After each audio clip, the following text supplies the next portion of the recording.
Menteri Keuangan menyatakan kebijakan efisiensi anggaran tidak boleh berdampak pada uang kuliah tunggal mahasiswa perguruan tinggi. Sri Mulyani menegaskan efisiensi anggaran pada perguruan tinggi hanya bisa berdampak pada perjalanan dinas, seminar, serta peringatan atau perayaan seremonial. Namun, efisiensi tidak boleh memengaruhi keputusan perguruan tinggi terkait UKT. Sri Mulyani juga bilang tidak ada pemotongan atau pengurangan beasiswa Kartu Indonesia Pintar. Jumlah penerima KIP saat ini sekitar 1.040.000 mahasiswa dengan dana total 14 triliun rupiah lebih.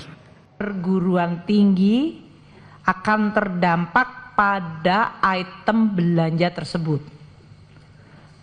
Langkah ini tidak boleh, saya ulangi, tidak boleh mempengaruhi keputusan perguruan tinggi mengenai UKT yang dalam hal ini baru akan dilakukan untuk tahun ajaran baru. Kami tegaskan bahwa beasiswa Kartu Indonesia Pintar tidak dilakukan pemotongan atau pengurangan.